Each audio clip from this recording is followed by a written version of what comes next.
Inilah kisah 7 pemuda yang ditidurkan selama 300 tahun. Ashabul Kahfi ini terus berlari dan berhenti di gua. Mereka pun tertidur demi mempertahankan keimanan mereka. Dikisahkan ke-7 pemuda hilang dan hanya menjadi sejarah sebagai pemuda-pemuda yang hilang. Bangun dari tidur mereka yang panjang. Tak disangka ke-7 pemuda tersebut tertidur selama 3 abad. Mereka terbangun gegara Qotmirun. Anjing penjaga mereka tiba-tiba menggonggong. Bagi mereka, rasanya mereka tertidur seharian penuh. Karena saat terbangun matahari, hendak terbenam. Mereka tidak mengerti dan masih timbul perdebatan di antara mereka soal berapa lama mereka tertidur. Keesokan paginya, karena merasa lapar, mereka ingin membeli makanan. Salah satu dari mereka kemudian mengeluarkan beberapa koin emas guna membeli makanan. Salah satu di antara mereka juga rela untuk pergi ke kota membeli makanan. Pemuda tersebut segera meninggalkan gua dan turun gunung. Ia tak melihat pemandangan alam yang berubah signifikan saat dalam perjalanan menuju kota. Benar, mereka masih belum mengerti berapa lama mereka tertidur. Sesampainya di pasar,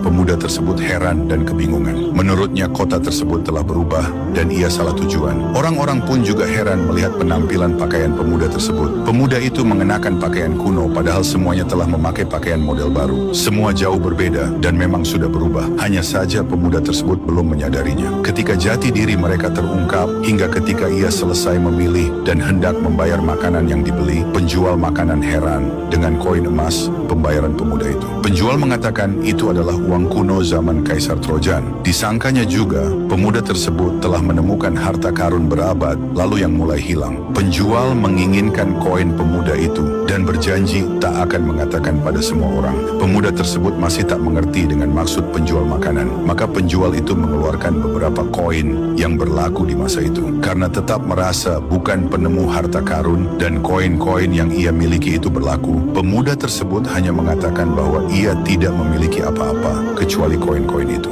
Sontak penjual mencengkeram tangan pemuda tersebut dan berteriak yang membuat semua orang berkumpul. Pemuda itu ketakutan sambil berteriak agar tidak menyerahkan pada pasukan Trojan. Hal itu membuat orang-orang tertawa. Ya, Trojan sudah meninggal bertahun-tahun lalu. Negeri ini sekarang berada di bawah pimpinan Kaisar Theodosius. Kaisar adalah orang baik dan beberapa hari lalu telah memeluk agama yang diajarkan Isa. Seseorang berusia lanjut mengetahui kisah pemuda tersebut dari cerita neneknya. Ketika ia mengatakan tentang si pemuda dan sahabat-sahabatnya, ia hampir pingsan dan jatuh ke tanah. Berita mengenai pemuda-pemuda yang tertidur panjang menyebar bagai kilat. Gubernur pun mendengarnya dan segera memerintahkan pengawalnya untuk menjemput dan menghadapkan pemuda tersebut ke istana. Saat tiba di istana, gubernur menanyakan kisah mereka dan hendak menjemput sahabat-sahabatnya yang masih di tempat persembunyian. Segera saja, pemuda bersama gubernur yang diikuti pula oleh beberapa pasukan menuju gua persembunyian. Salah seorang sahabat pemuda itu merasa khawatir akan keselamatan temannya. Maka ia keluar gua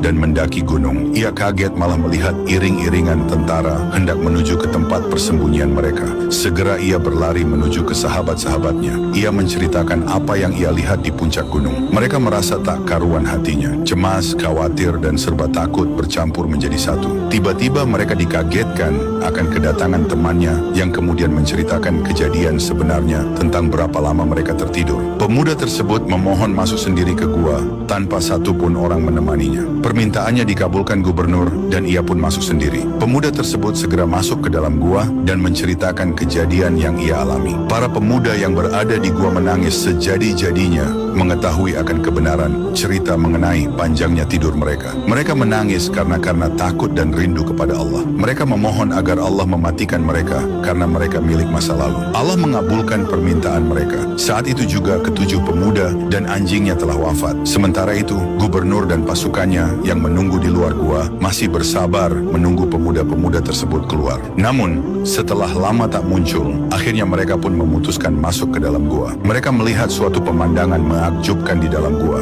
Mereka melihat pemuda-pemuda dan anjingnya telah wafat. Mereka pun bersujud atas peristiwa kekuasaan Allah yang luar biasa. Dengan mata kepala mereka, melalui Ashabul Kahfi, mereka mengerti akan kebesaran Allah. Inilah